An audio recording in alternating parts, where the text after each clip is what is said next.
came to living history through theater.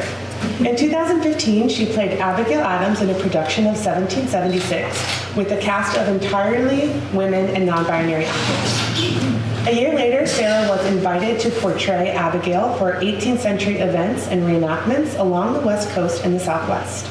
So she launched into studying Abigail's life and letters in earnest. Having learned machine sewing from her mother at age 10, Sarah has been developing her historical hand sewing skills and is in the process of creating a wardrobe covering the years of Abigail's life.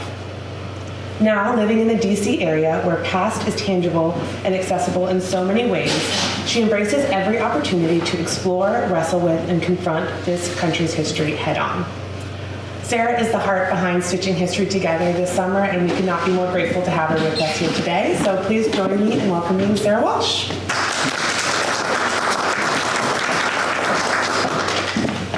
How's that sound? Is that okay? Yes. Is that working? Okay.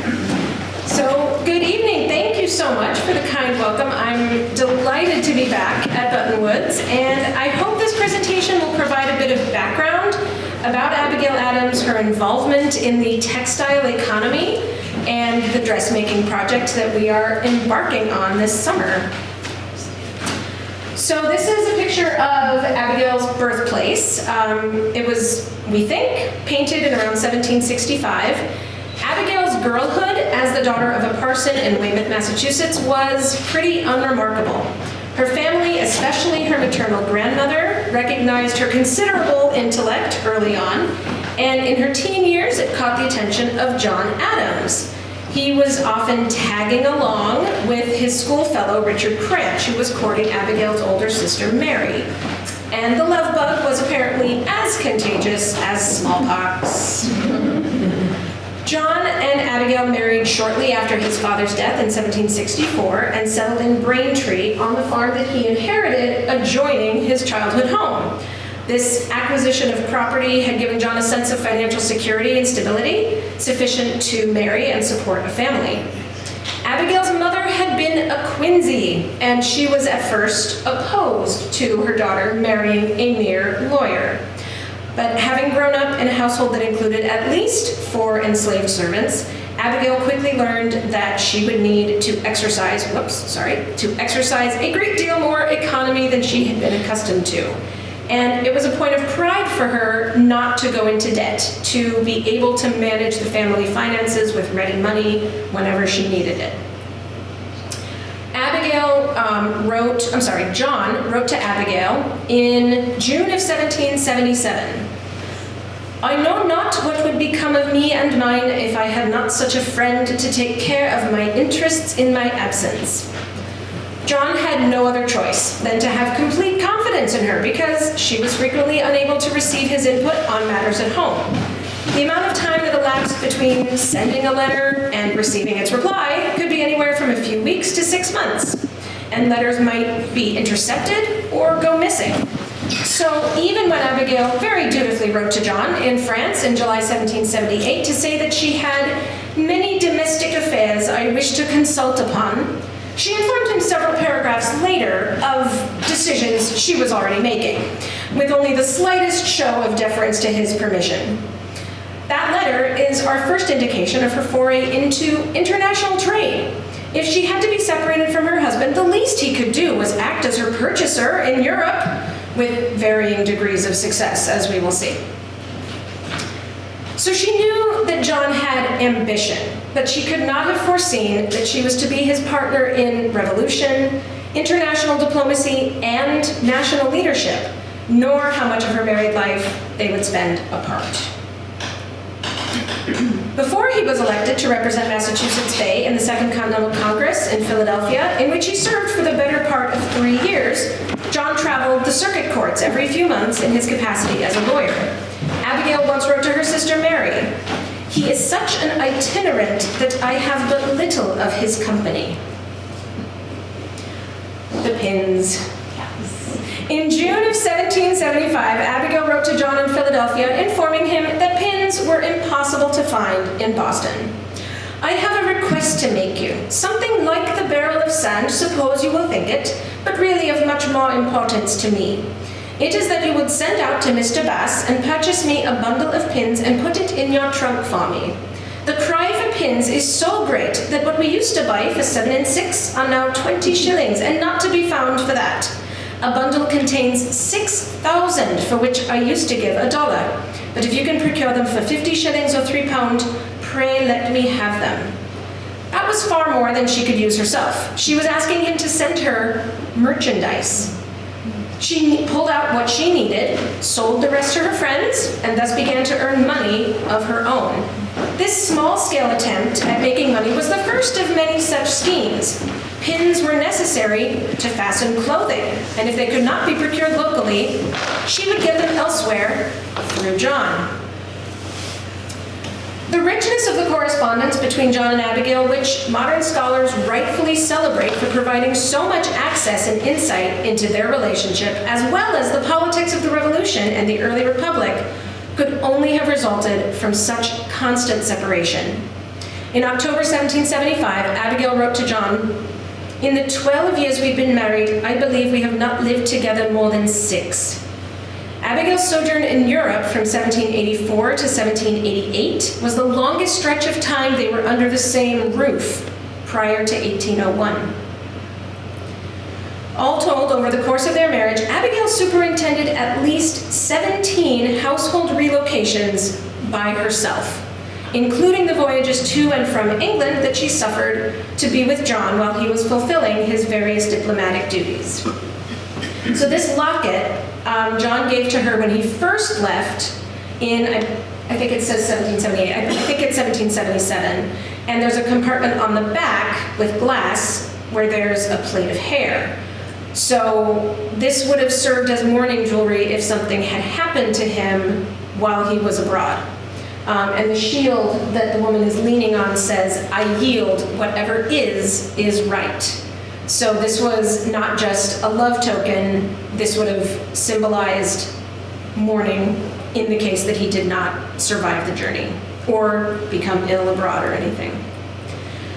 Once John was overseas, she took full advantage of the diplomatic immunity extended to his cargo. As I had said before, she wrote, "Debts are my abhorrence. I never will borrow if any other method can be devised. I have thought of this, which I wish you would assent to." He eventually did. "To order some saleable articles which I will mention to be sent to the care of my Uncle Smith, a small trunk at a time, containing 10 or 15 pounds sterling, from which I may supply my family with such things as I need, and the rest place in the hands of Dr. Tuft's son, who has lately come into trade, and would sell them for me." We can deduce from a letter that Abigail wrote to John in France in July of 1778, Abigail wrote to John in July 1778 that she knew the exact value of every article she ordered. She requested that he send some saleable articles containing 10 or 15 pounds sterling.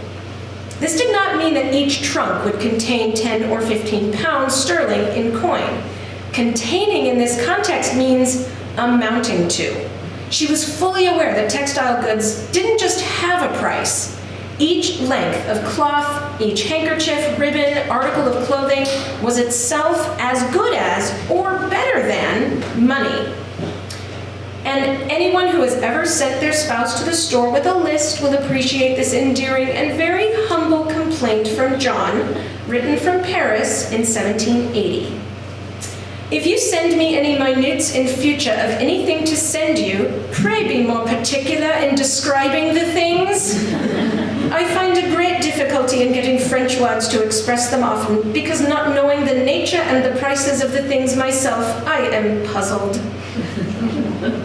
Poor John. She really did speak French much better than he did, and he entreated her to teach the children French so that they would have that ability to speak and sound educated and more refined than him.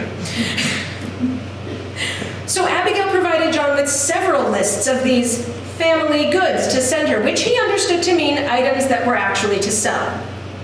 Black and white gauzes and gauze handkerchiefs, the best articles imported, tapes, quality bindings, shoe binding, low-priced linen, black calaminco, red tamis, fine threads, low-priced calicos, ribbons. Along with the note, I have a friend or two into whose hands I put what I do not want for my own family who dispose of them for me. She downplayed her role, using the passive voice and vague phrasing to distance herself from these actual transactions, but she was a very savvy businesswoman at the heart of it all.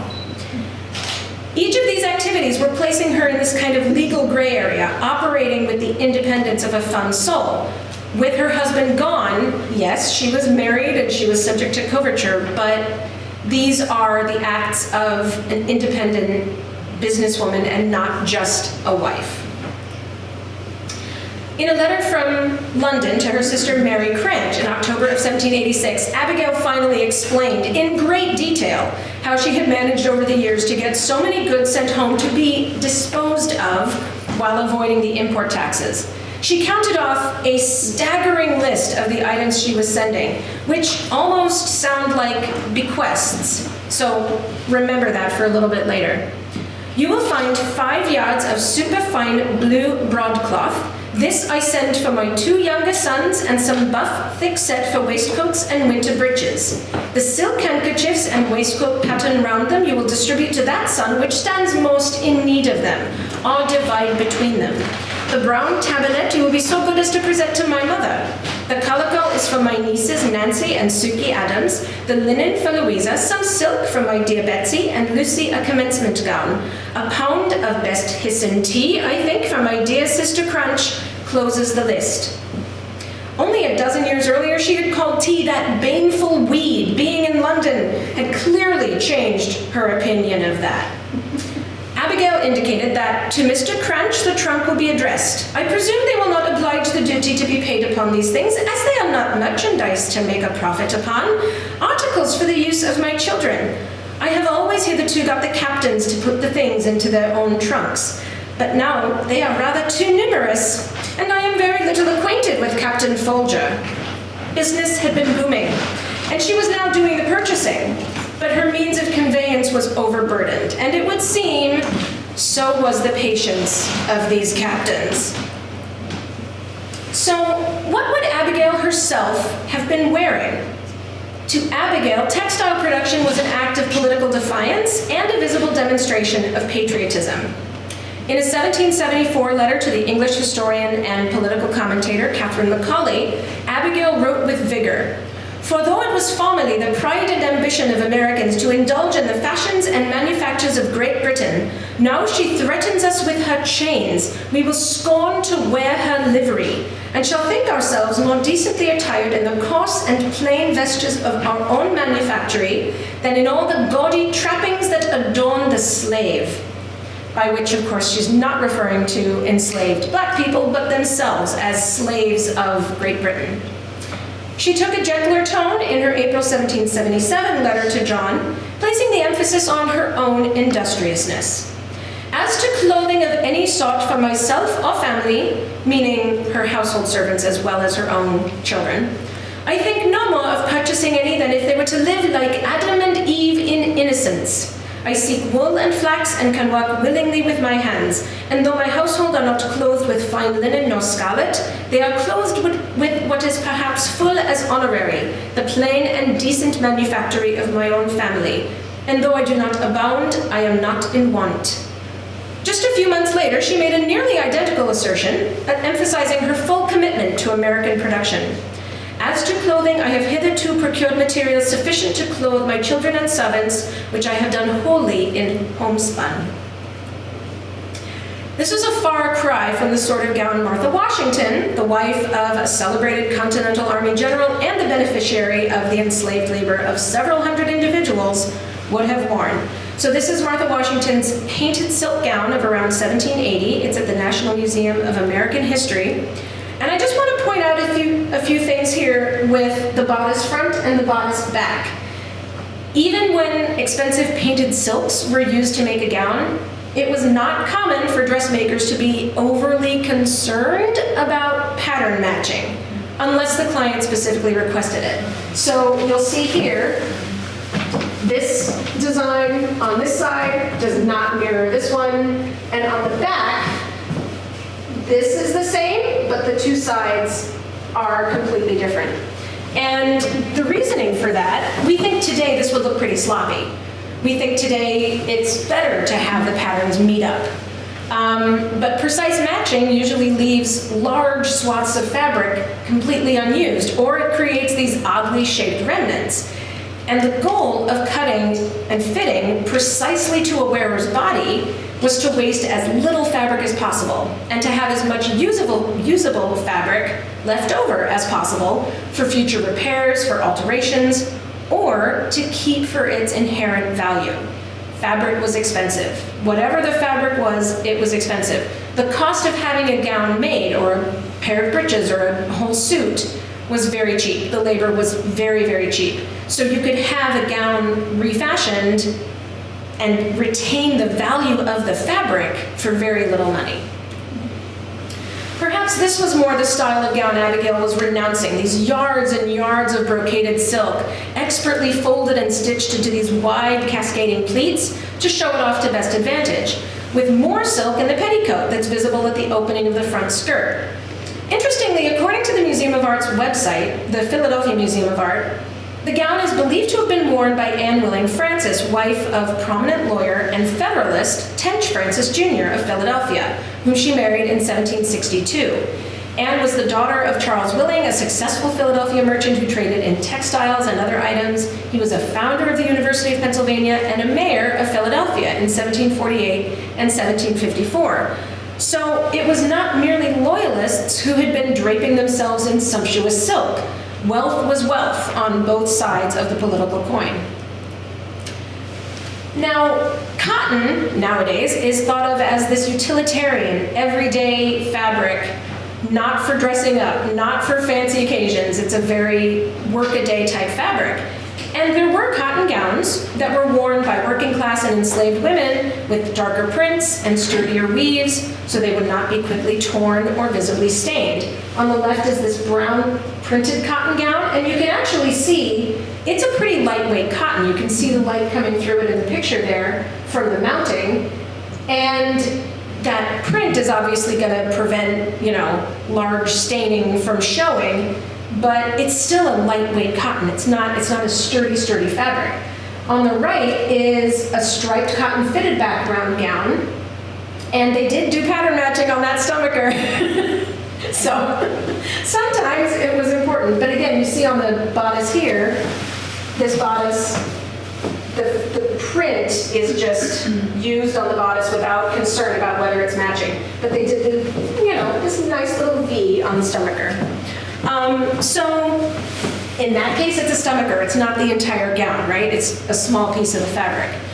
But depending on the country of origin and the complexity of the pattern, printed or painted cottons in the 18th century could be as expensive as silk fabric and would not be out of place as a wedding gown, as this one worn by Deborah Sampson for her wedding in 1785. Now this gown, it's a little hard to see in these pictures, but this gown was made over and there were additional lengths added to the sleeves, the skirts were redone. I believe the bodice front was also changed from an open front to a center front closing. But again, preserving the fabric, preserving the textile. This is a block printed cotton, very finely done, and this was worn for her wedding. From 1784 until 1801, through John's several diplomatic appointments and his terms as vice president and president, Abigail met French and English royalty, attended operas and plays, and hosted formal salons known as levées. She lamented the money spent to maintain appearances and wrote highly detailed letters to her sisters and nieces, keeping them up to date on fashion trends that she found both excessive and indecent. She wrote to her sister Mary in 1784, "There is not a lady in our country who would have gone abroad to have dined so little dressed." However, even as she criticized the extravagance, she regularly sent them lengths of material, patterns, or both. By By the time she and John retired, she possessed an extensive wardrobe consisting of fine silk gowns and gossamer muslins, a dramatic contrast to wartime homespun. Though she may have viewed some of these garments as frivolous, she clearly understood their inherent value, not just as adornment, but as her assets. In 1787, while serving as the United States ambassador to the court of St. James in England, John completed the purchase of a large property in Quincy. He and Abigail both looked forward to their very last house move. He saw their triumphant return in 1788 as the end of his public life. Yeah. Not foreseeing that he would be involved in politics for another 13 years as Washington's vice president and then president. At 66 and 57, respectively, John and Abigail finally retired and settled for good at their new home, which they dubbed Peacefield. So Abigail's paternal grandmother, Abigail Edwards, died in 1760, and her executors drew up an inventory of gowns, bed linens, furnishings, and other household goods.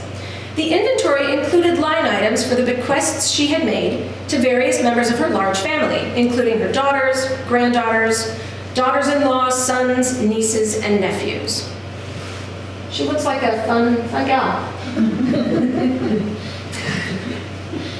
The items of furniture, plate, and silver are listed fairly generically, but in her bequests to her female descendants specifically, the articles of clothing are individually and minutely described, so there could be no mistaking which garments were to go to which person.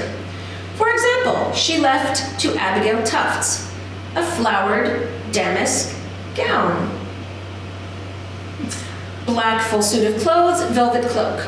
To Sarah Edwards, double dark damask gown, black suit of bombazine, which was I don't remember if it was a warp and weft. It's silk and wool.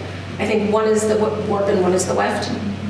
And a cloth riding hood. To Anna Kent, a green and yellow silk robe, suit of black and white silk, crepe lined with silk, silk quilted petticoat, and to Mary Austin Patissoy robe, gray grosgrain robe. Patissoy was a weave of silk, grosgrain also a weave of silk.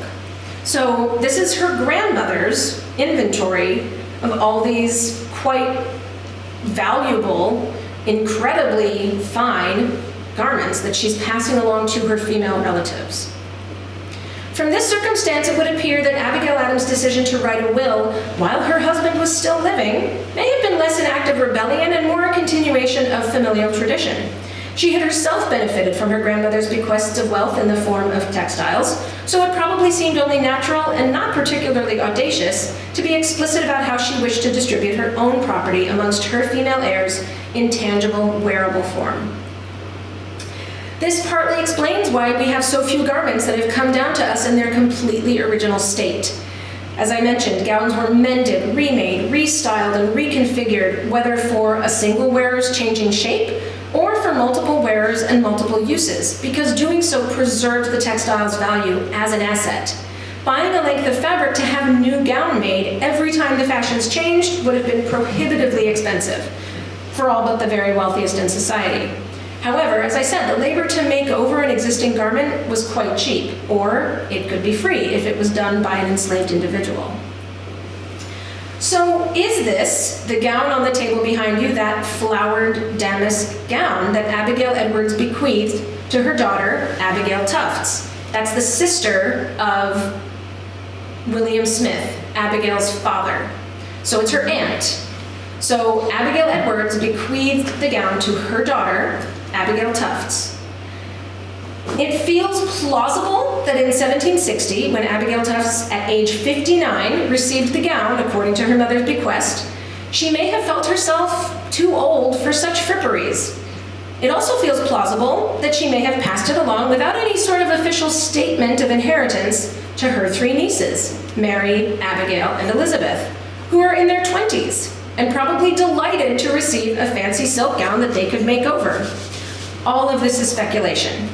The provenance given at the time that Mary Cranch's descendant donated the gown to Buttonwoods in 1944 was that Abigail had sent it to Mary from England when she was there on diplomatic mission in 1785. The only hitch is that it would have been difficult in the 18th century to send someone else a gown. As I've previously mentioned, gowns at this time were fitted to the individual wearer. So if you wanted to give another person the gift of a gown, you would generally send a dress length of fabric for the recipient to then have made up by their dressmaker of choice. I haven't found any references to a gown of this description in the family letters or in any other wills, but that doesn't mean that Abigail didn't send it to Mary from England. Perhaps Abigail had done her best to update this silk gown in hopes that it would stand her in good stead in Europe, but upon her arrival she discovered that it was woefully out of fashion and sent it back in one of those trunks that she was filling with merchandise under the guise of family goods. Again, all of this is speculation, but none of it is outside of the realm of possibility. So I believe the family lore states this gown was sent to Mary by Abigail in 1785. It was donated to the museum by one of Mary Cranch's descendants. So it has a connection to Abigail. We just don't know exactly how the gown changed hands after it was bequeathed to Abigail's aunt. And Abigail being named after her aunt is a good indication that maybe that was her godmother, so it was a special gift to her, or something. Still all very much speculative. The gown has indeed been refashioned and refitted several times. It's possible to see ghost pleats on the back, so these lines that you see here are, and there as well, I believe, where the gown was originally a fitted back, pleated English gown. And now that part of the bodice is pieced together, more in the style of a 1780s gown. It's a little hard to see here, but the angle of the bodice comes to this very extreme point at the bottom, rather than what you can see here, which is that the pleats continue all the way down into the skirt and fan out. So it became a stitched and, pointed gown bodice, where previously, I believe, it had been pleated English gown style. The skirt was originally knife pleated, but it got unpicked and regathered using cartridge pleats. And the pocket slits, which were then in the wrong place to be actually used as pocket slits, got stitched up.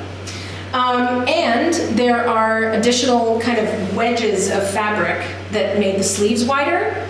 And the bodice, as you can see, has been altered from stomach or front to closed-breasted. As I said, all of these changes are consistent with a gown that had been fashionable in the 1760s and was updated to better align with the fashions of the 1780s when Abigail was preparing to travel to England. Again, I don't know if that was what actually happened, but it lines up.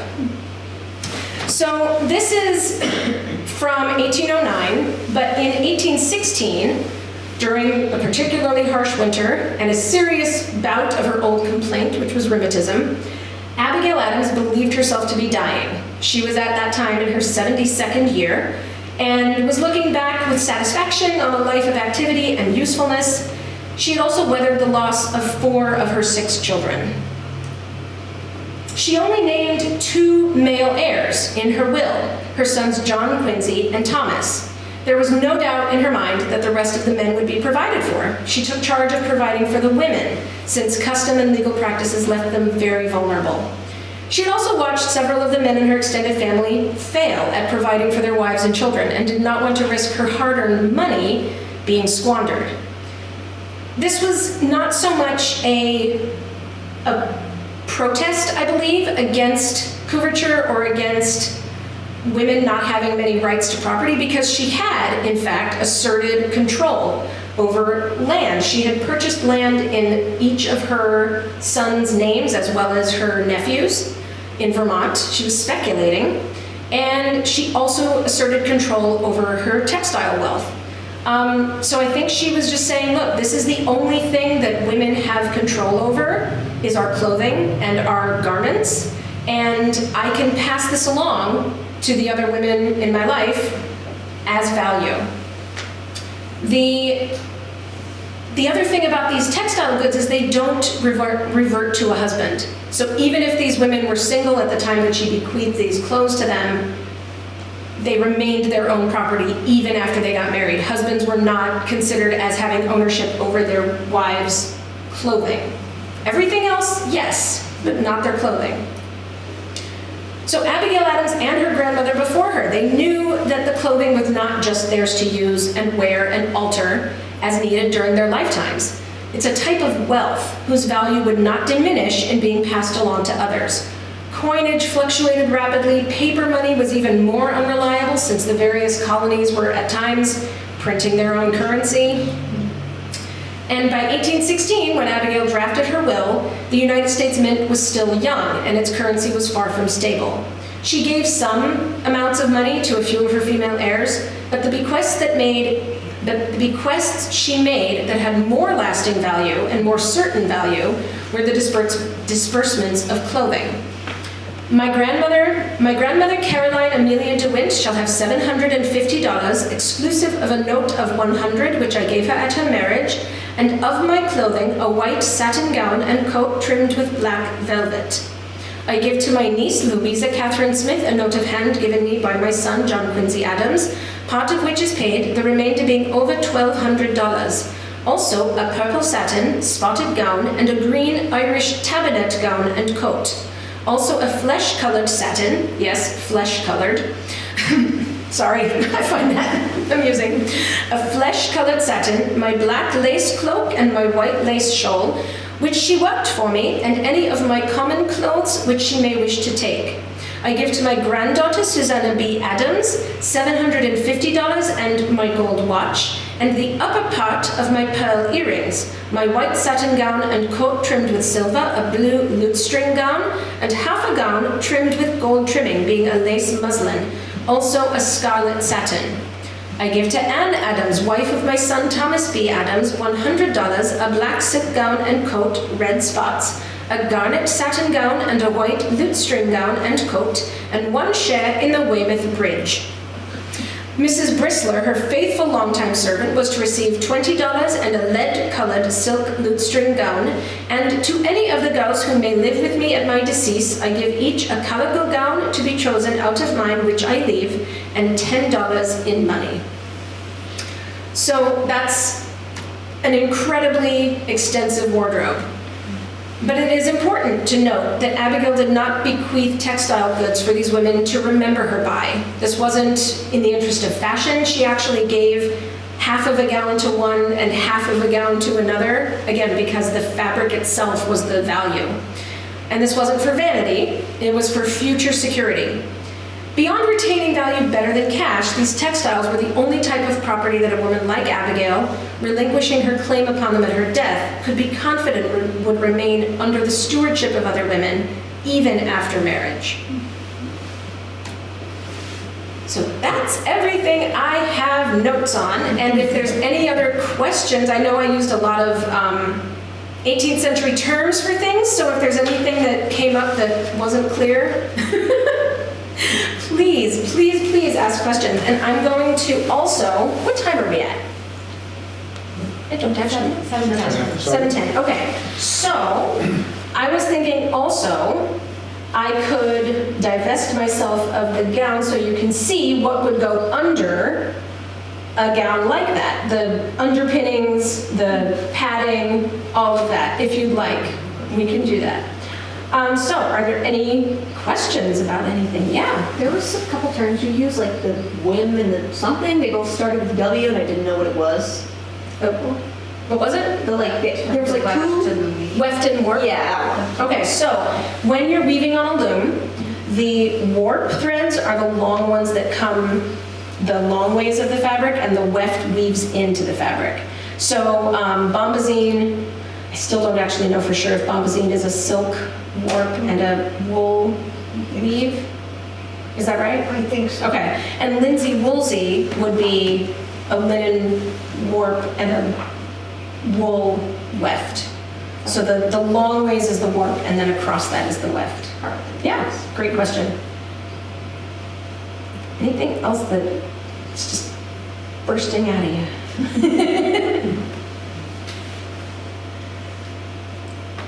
So were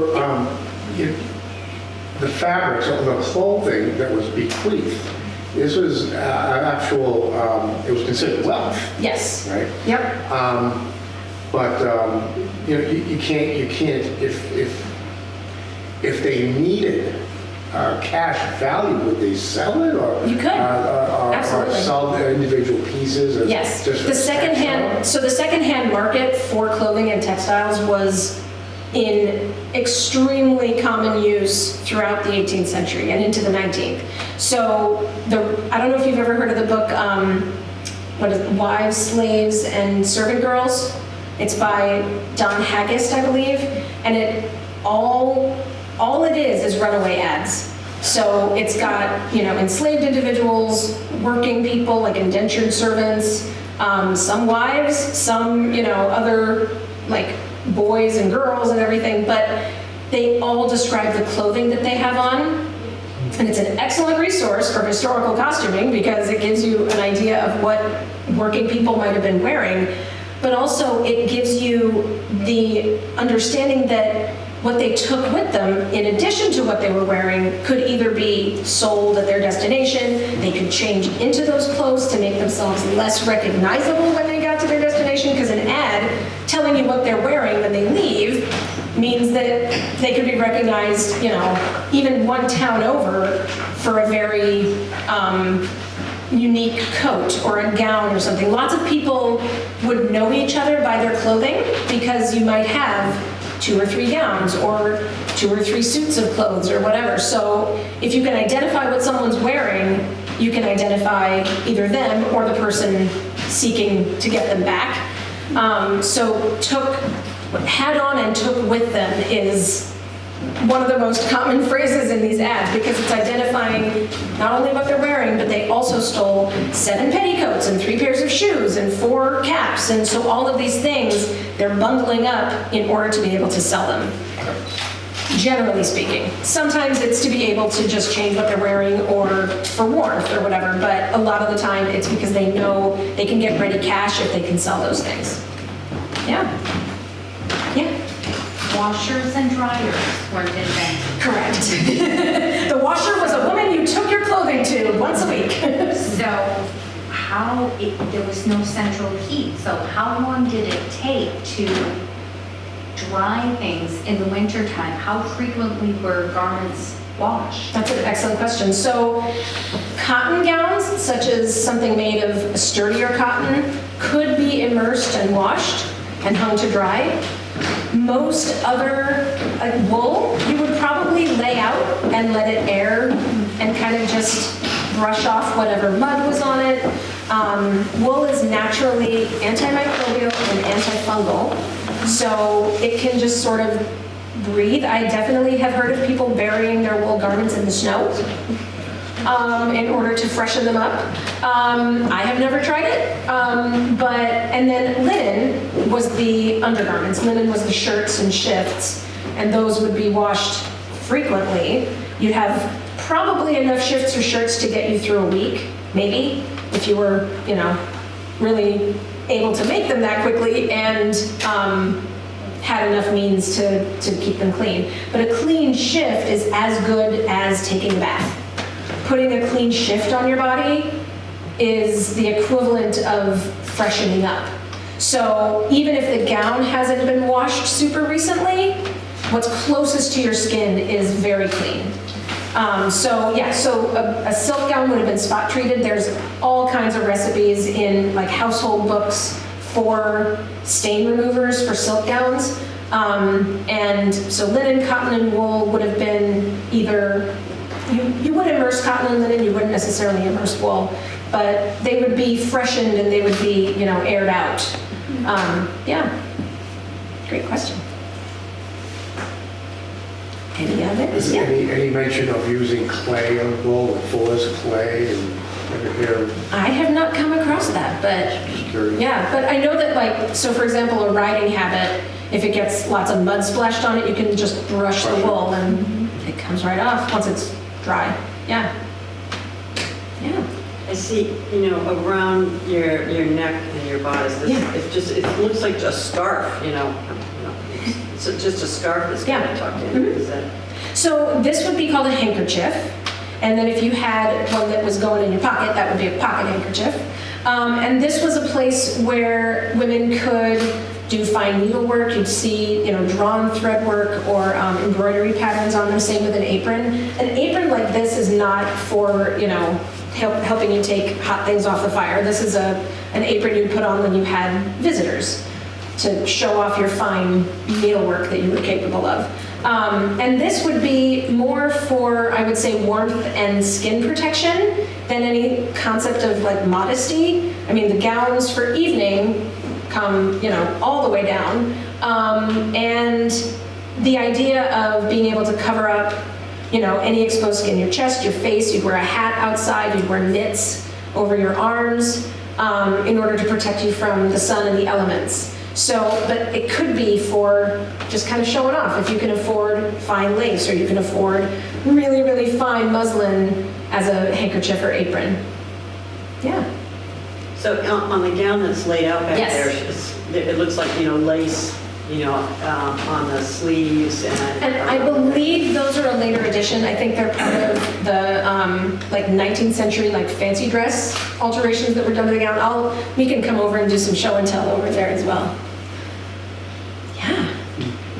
All right. Yes. So you had spoken of a dress maybe not being fashionable enough from America to England. Yeah. So they would change it. How often did the fashions change? Would it be with every season, like today, or? Pretty much every season. There were some, the French in particular might change their fashions every couple of weeks or every couple of months. It really depended, but it's the same as it was, it's the same as it is now where only some people can really afford to keep up with that. But you would change an accessory, or you might, add a different trim, or you might, refashion what you could in order to sort of approximate that. And of course, all of these fashions, when you're at war, you're not really as concerned about who's in fashion and who's not according to either French or English. But again, they're sending this stuff back and forth. This is the new fashion. Here's a pattern for this new embroidery. This is the new, this is the new way that they're wearing their gowns. Here's a fashion plate. So you can send those things, and it's going to be a little bit behind, but you're as up to date as you can be. Yeah. Yeah. How much of America's textiles were from England before the war? Quite a few. I mean, you'd find, in the museums now you'll see this is an American gown made from Spitalfield silk or silk from China or silk, and of course from China was also coming through those same trade routes.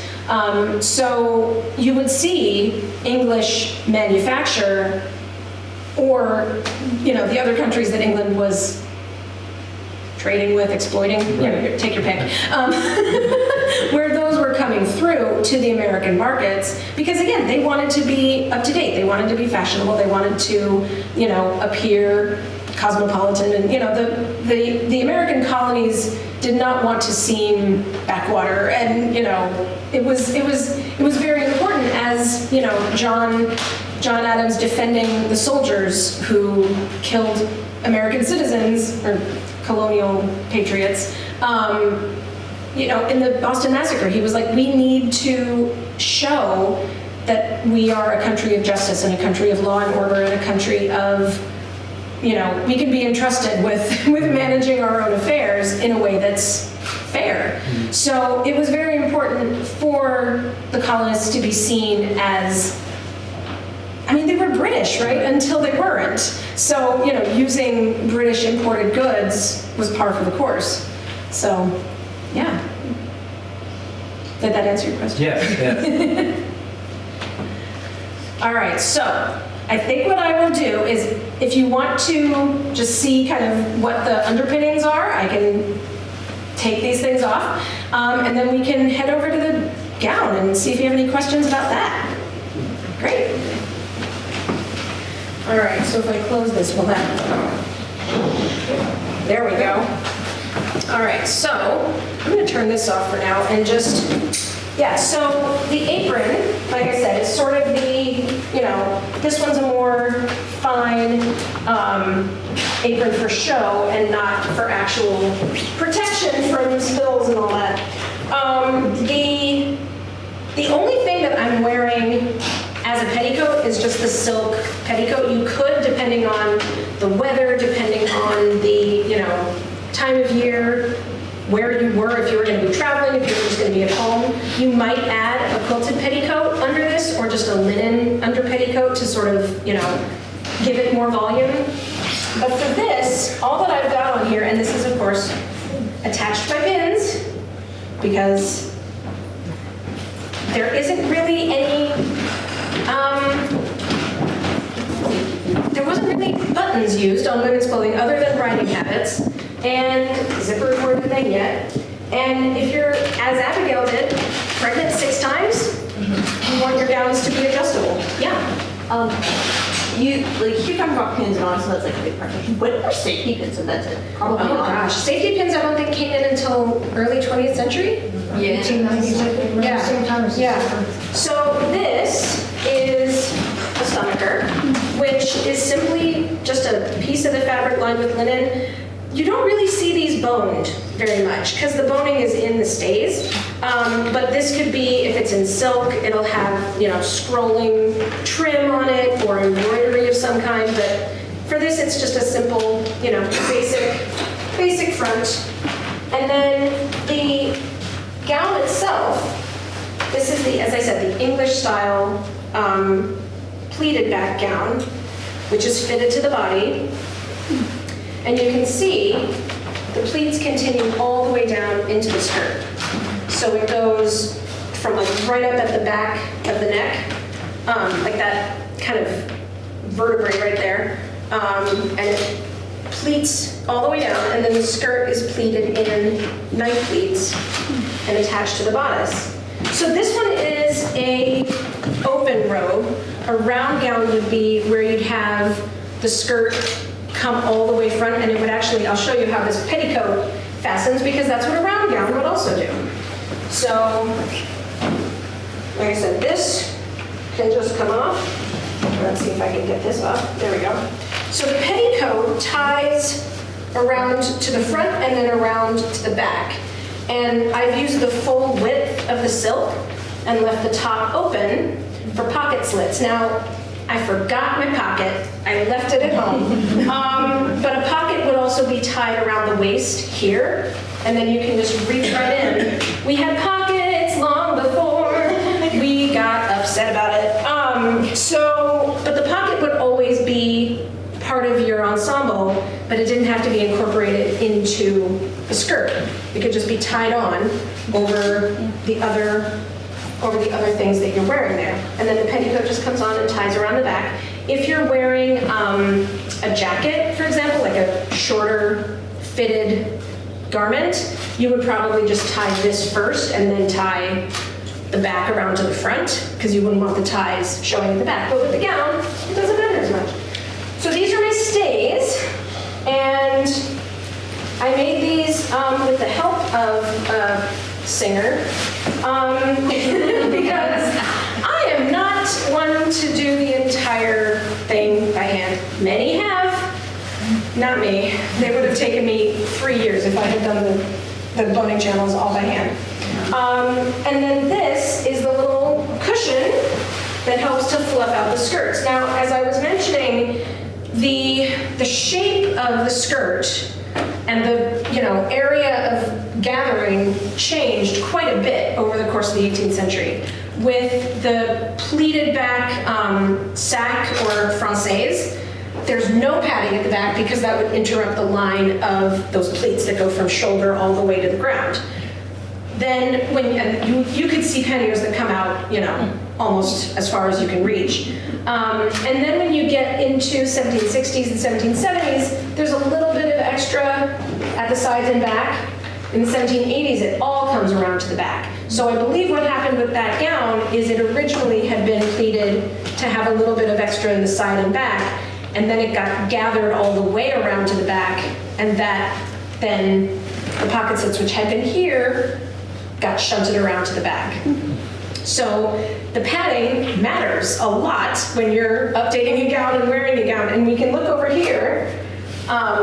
Remind me of your name. I'm sorry, I missed it. Ed. Ed had looked at the gown and he was like, "What's this on the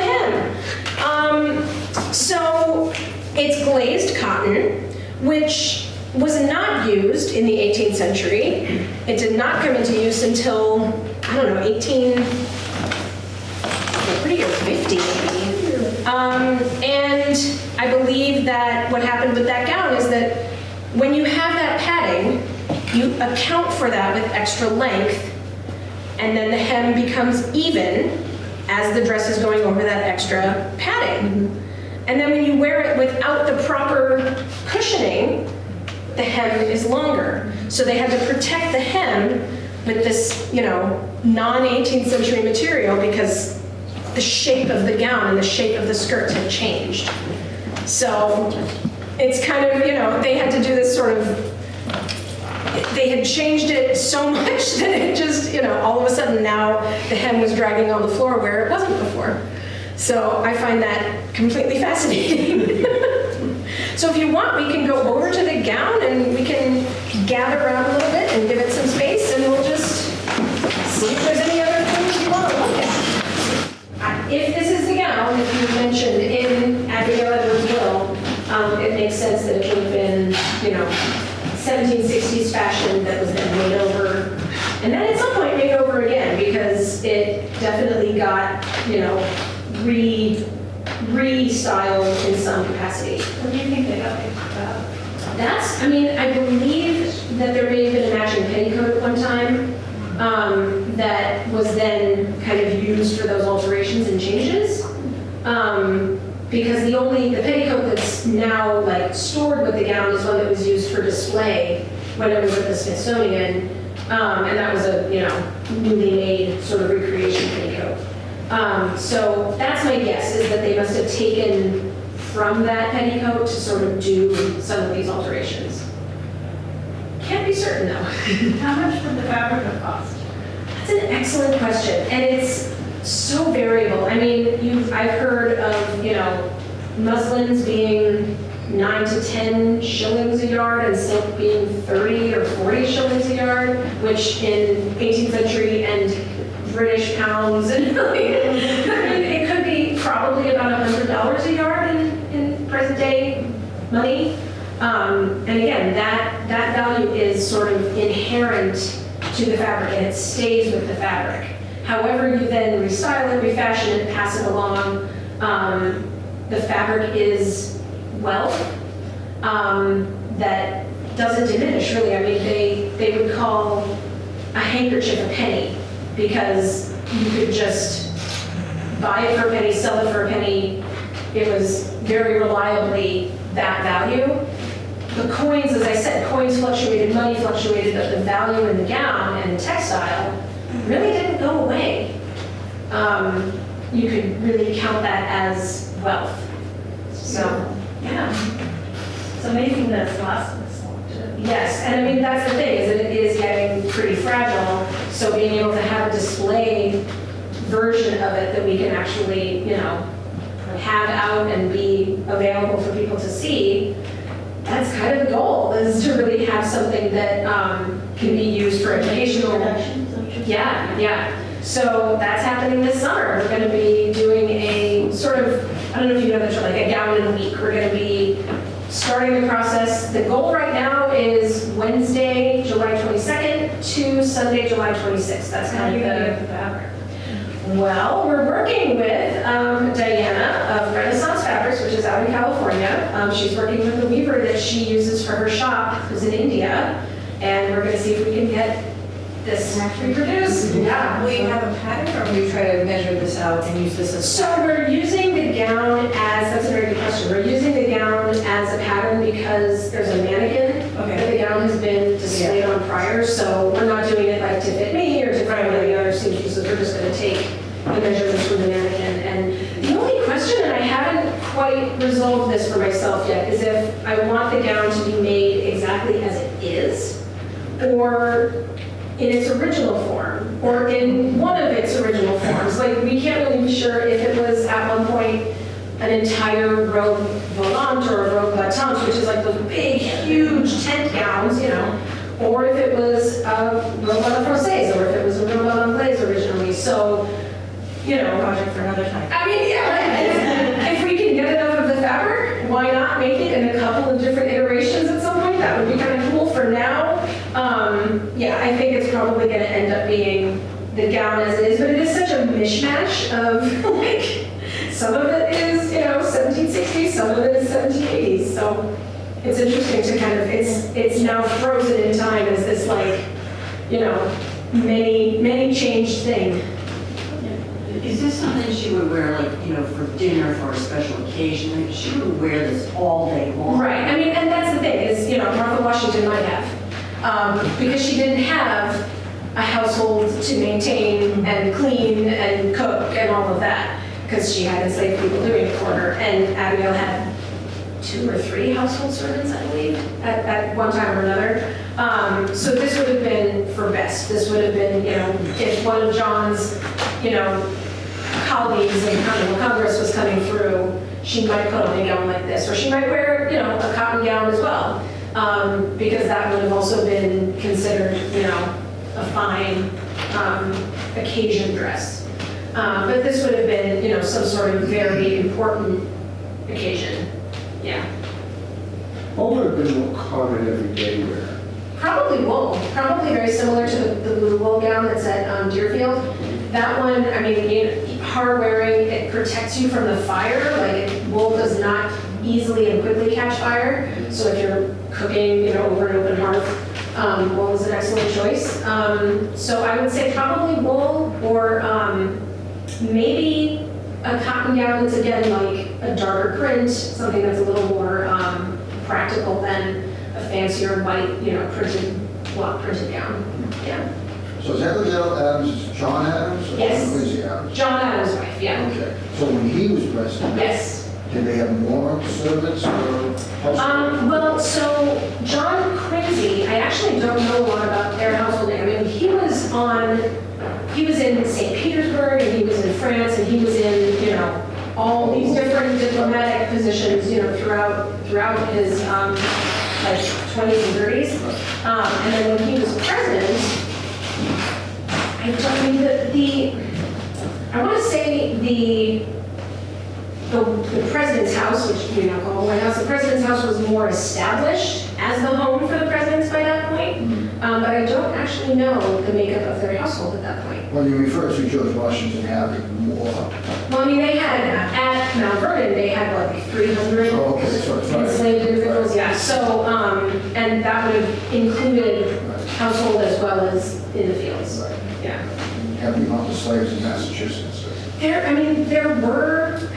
Abigail's father had 4 enslaved individuals when she was growing up. And, that's the thing, is they might have been called servants or, Right. your household, and not actually identified as Slaves. enslaved. Yeah. Yeah. So it's, it's sort of like, the New England states didn't have slavery. Well, Yeah. yes. Any idea how tall she might have been? Well, John said that she stooped her head too low, and that she crossed her legs too often. So, And had long legs or short legs. I think I don't actually know. I think it's hard to tell because all her portraits are seated, Right. Yeah. Ratings or anything in the come across the comparisons? No, I think, average height. I mean,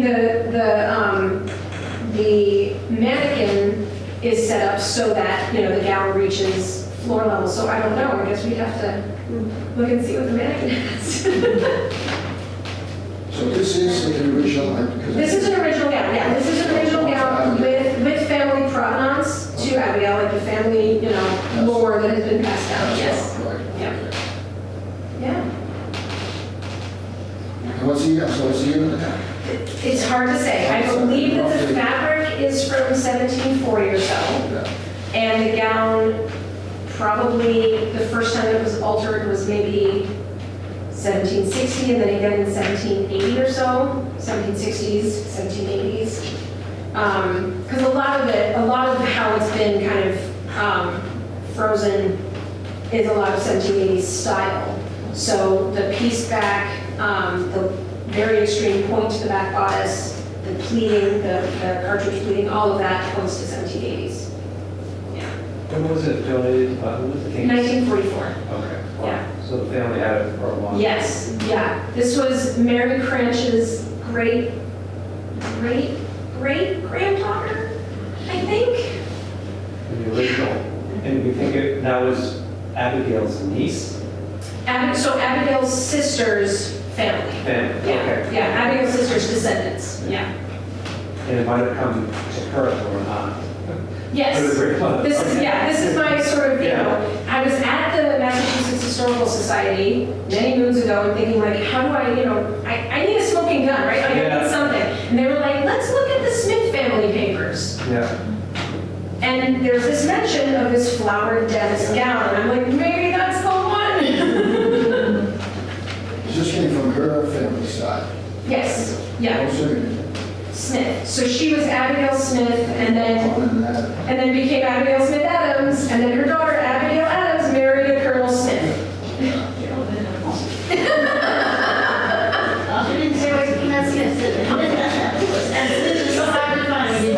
Oh my goodness, yeah. So Abigail Smith Adams, Abigail Adams Smith. There's a lot of Abigails.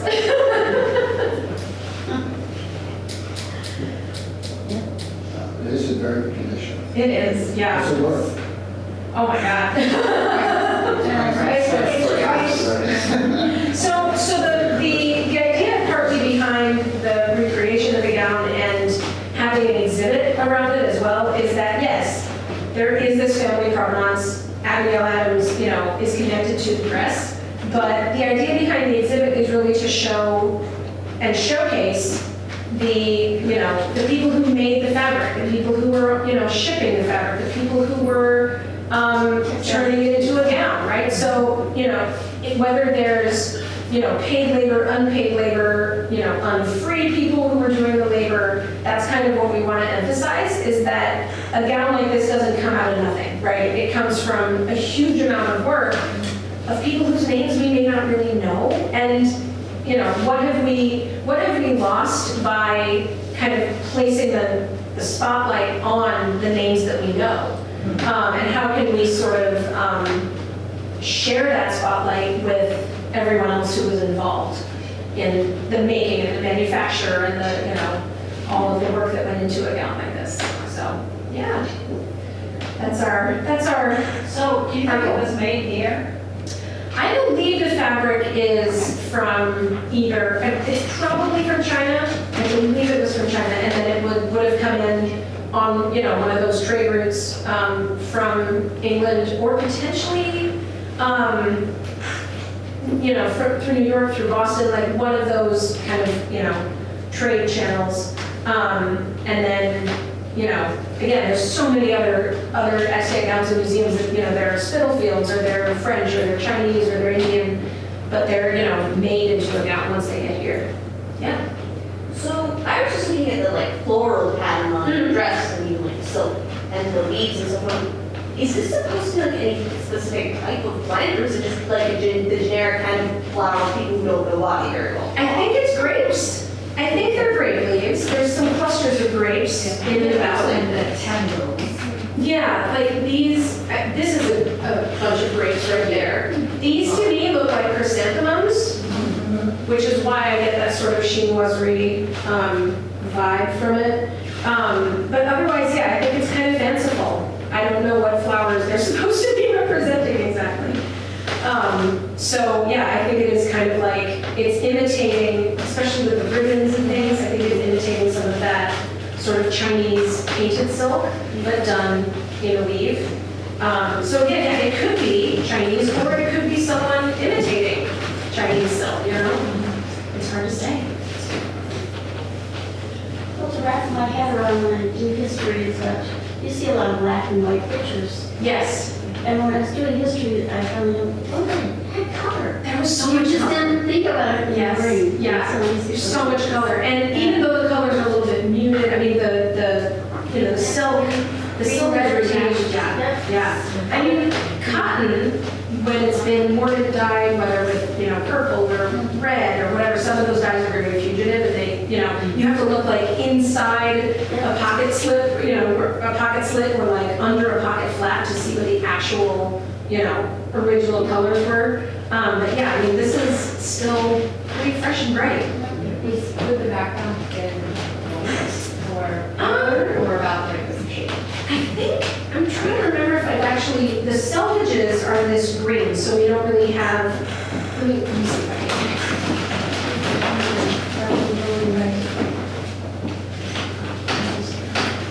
I mean, yeah, those are the selvages, and they're pretty creamy white, I would say. You know, it may have been a slightly brighter white, but it's really hard to say. This is actually a very different pattern. It does. You don't and see yeah. that flower anywhere else. No, and I wonder if that was something like, you know, we needed to make, you know, a new bodice for it or something, and they went back to get the same fabric, and yeah. But it is, it's a very different style of, yeah.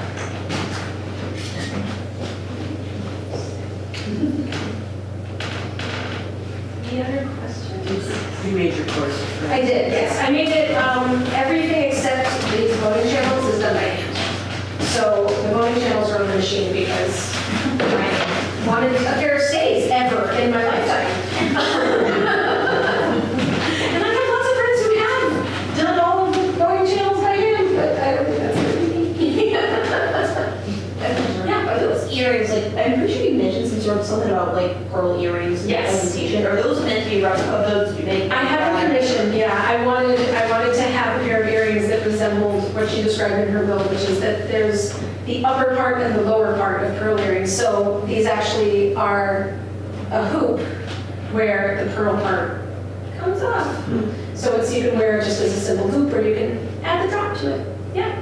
Yeah, she said she was like getting the upper part of the pearl earrings. Someone like, what would she have done with the bottom part? I mean, you could put that on a pendant, or you could add it to your own earrings or something. Like, that would have been, you know, you could wear it just as a single, like, on a chain. Yeah.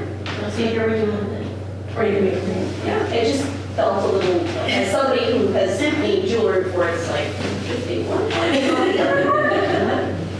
She said about for sure. Yeah. And I mean, you know, it would have been a gold hoop and a ring with probably gold findings. So if you needed the cash, you could probably sell it. Do we know the bottom part? Well, so one of them, the top went to one niece, I think, and the pearls went to another. Yeah. Yeah. And the gold watch is in the collection of the Adams National Park, in Quincy. Yeah. That's at Peacefield. Yeah. And the locket, I think, is also at Peacefield. I believe so. Yeah. So you can see them. They're right there in their little cabinet. That's a place with colors. Yes, it's wonderful. Yeah, the tour is amazing. Are we at time? Just about? Yeah, just about. All right. Any last minute questions? Thank you so much for coming.